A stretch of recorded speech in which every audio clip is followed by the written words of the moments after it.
Yo, what's up mga Bex? So ayan, nakapagkalakal tayo dun sa ating kapitbahay na mga Koreano.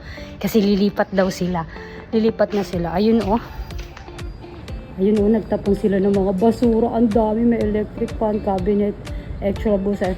Pero yung una ko talagang kinuha, eto mga Bex. Ganda oh. Ay, ito yung dream ano ko mga Bex. Tapos may baso pa siya. Plastic ata to. Ay, hindi babasagin pala. Ayan, may ganito pa siya. Ayan. Ay!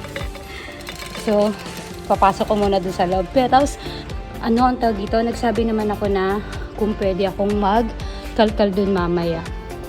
O kaya mamayang gabi. Sabi naman ng batang babae dun. Okay, wala daw problema. Mukhang daming ano dun. Ang daming gamit at ang daming gamit pa nilang itinapon o itatapon kasi nakabukas pa yung dito laki. Hindi na tayo ulit. Why? Natutuwa talaga ako dito sa nakuha natin. Ganda oh. Solid, walang kabasag-basag. Doon ko din nakuha yung ano coffee maker. Ilalagay ko na lang sa stream yung itsura. Let's go, pasok din natin ito. Oh, ganito na itsura niya after ko siya. Yes, ang ganda! Ganda. Nalinis ko na siya pati yung bakit. Okay. Sayang, dalawa lang natira. So, medyo malaki. Ganda niya, bro. Ay, meron na ako palagay sa akin. Static na kusina.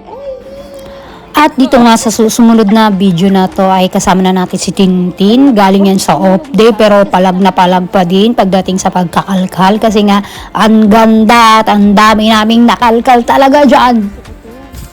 Hello, excuse me. Anybody home?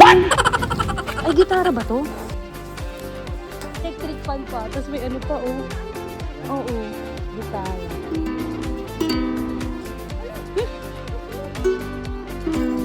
Di marami daw.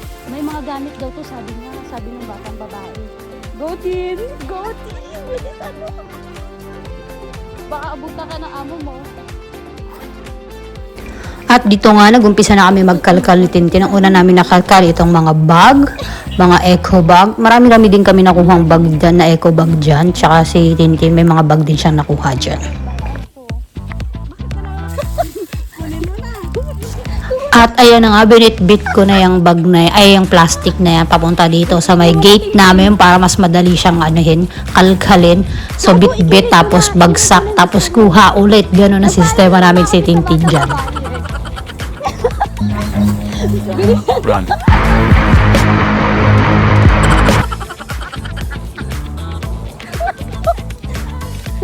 Gamay lagi sa gilid. Dali, dito na.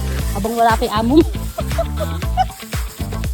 At ito nga yung mga unang namin nakuha. Yan yung mga nasa, yung parang ano, yung sa mga ulim, parang mga hayop-hayop. Basta, kung anong tawag man yun na yun. Basta yun yun. At ayan na nga, kalkalan mood. Nata kayo ngayon. Yung mga nagmamarathon, no? So, ayan, nakalkal namin. Babaw. At ito naman yung sumunod na araw, kahit madilim pa, nasa labas na talaga kami. Kasama na namin dyan si ate.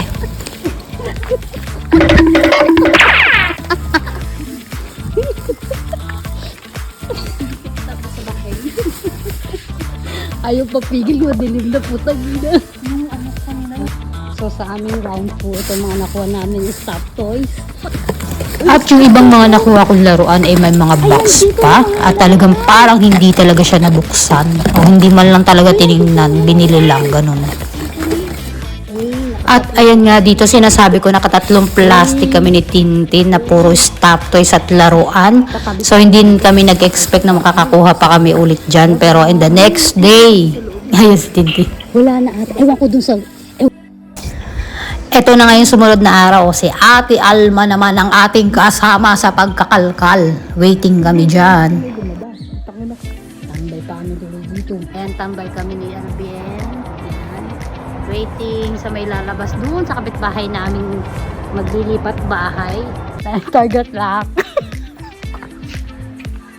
Target lang. Ay, bilisan nyo bumaba. Hindi. Yung isang katulong nandun sa kabila. Eh, ayan na yung mga geng-geng. At ito na nga, aatake na ang mga hampas lupa. Ayun na si Tintin. Sa labas. Yung buhatin yung mga plastic. Dali.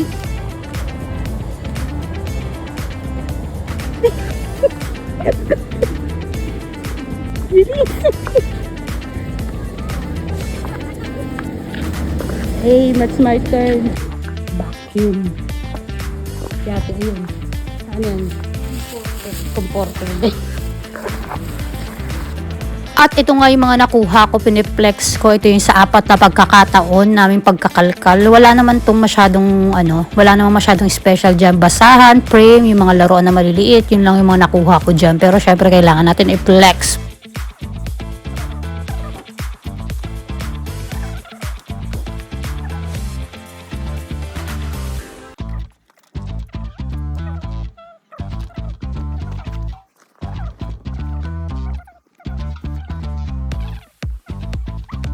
Sa pangatlong pagkakataon, pangatlong kalkal, medyo naka-jackpot. Ayun, ito tayo lang. At dito naman hindi ko napansin naka-jackpot pala tayo ng mga branded na bagay. Ang Gucci at saka Coach ang nakuha ko dyan.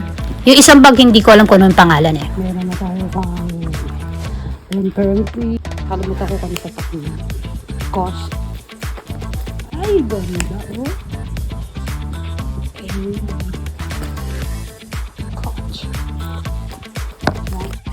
At dito naman sa 4 na pagkakataon natin pagkakalkal, naka-jackpot na naman tayo ng Kenneth and Cale ba yan? Kung ano yung brand ng sa paano na yan, ng bag na yan. Basta tingnan nyo na lang kung ano yung mga brand niyan.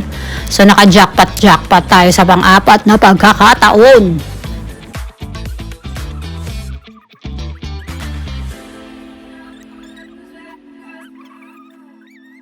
At ito na yung ating huling target lock, ang mga plato. At ito din yung huli na nilang nilabas. Pero sobrang dami. Akala namin yung 1 box lang yan, pero ang dami pala niyan. So ayun si ating waiting din. Ayun, tiba-tiba kami. Ang dami namin nakuha niya.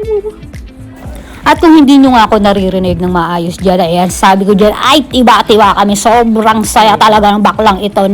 Ang dami kasi talaga namin nakuhang mga gamit yan, ng mga plato, baso, babasagay, may mga glass wine pa, talagang, ay, quality talaga yung na to, pangangalakal na to. At dito na nga inuumpisa na namin buksan yung mga nakalakal namin. Meron kami mga hindi inaasahang nakita dyan. Grabe naman kayo magtatapos. Yes, totoo. May pagkain pa talaga bago nila itapon. Yung mga kasirola nila talaga may mga pagkain talaga. Literal. At naka-jackpot din dyan si ate. Buto-buto naman yung sa kanya. Tingnan, tumalo ka. Mag-over the bakod ka. Tumayo ka.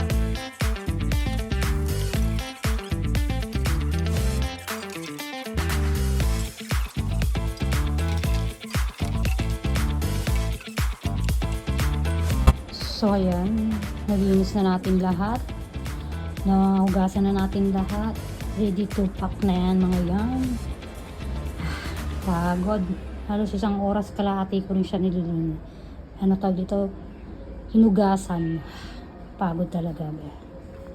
At ayan na nga, nilagyan na natin siya ng mga newspaper at nailagay na rin natin siya sa mga plastic at dito ito yung mga baso, yung sa mga plastic naman yun yung mga plato.